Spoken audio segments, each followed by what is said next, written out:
Gail, let's start with you. I think, but I've also heard that in the regular Grameen or any other microfinance, there is this notion of group lending, where they give loans to a group of 5 women. And I'd imagine that there is this social collateral and there is this implicit sense of peer support there. I'm not sure if it's called out enough, but I'd imagine that exists. Yeah, and accountability. I mean, really, people hold each other to account. They bring that support, and they bring a lot of good thinking, and it's just really, it's magical to see it in action. It really is. It's a wonderful way to help people change things. Thank you. Yeah. So the good news about microfinance is that somewhere, there's different numbers people disagree on, but somewhere like 60, 70, or maybe even 100 million people have access to microfinance around the world. That's amazing. That's good news. The bad news is demand is significantly higher than that. And the reality is microfinance has been around for 30 years now. The Grameen Bank was started over 30 years ago, and still there's a huge gap between supply and demand. There's on the order of 400 million or more. And there's probably 800 million families in the world that don't have banking services at all, like what you and I would have.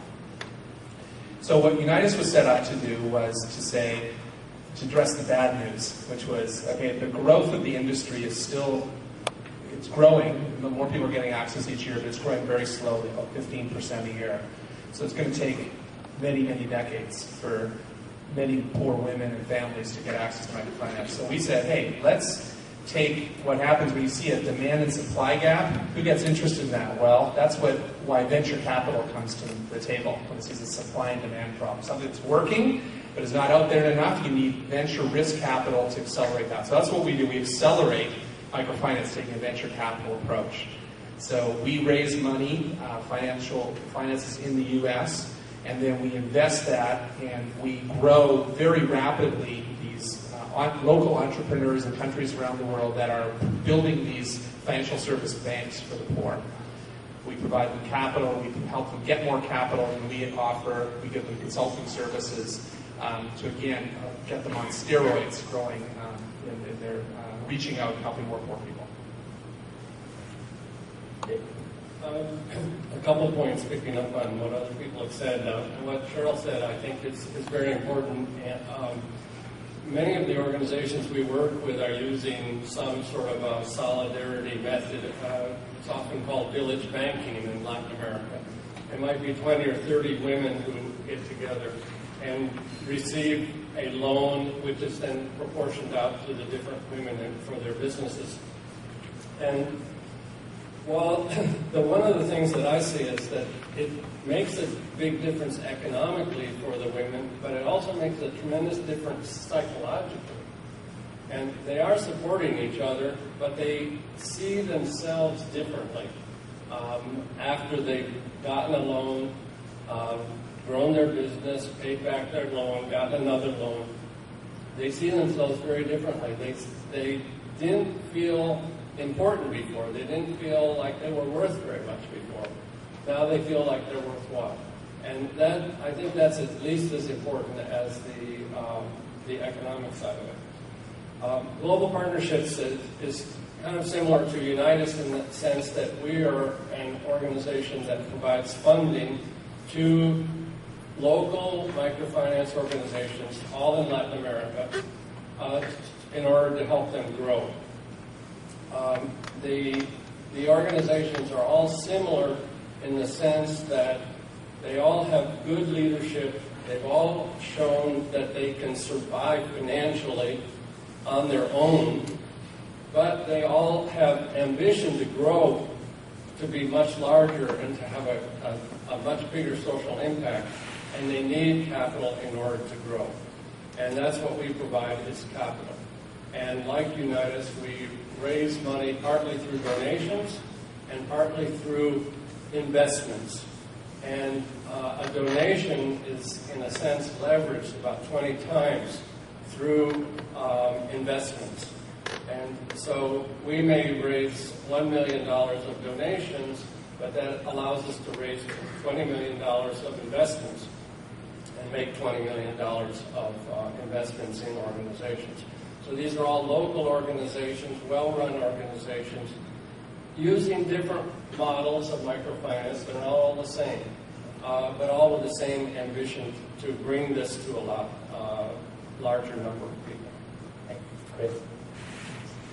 Well, I'll share, World Vision's context is a little bit different in that as we look at saying how do we tackle the root causes of poverty, microfinance is one piece of that, but in this holistic approach, we'll also say, how do we help a community become sustainable by finding clean water sources, getting access to agricultural techniques, or education, or healthcare.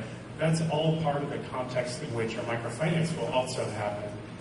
And then there, even within we were really talking about micro-enterprise development, the microcredit, the small loans, is part of a broader menu where we say, let's also provide the business know-how, and there'll be training, especially if someone's not yet an entrepreneur. Can there be someone who just needs some basic skills before they're even considered the working entrepreneurial?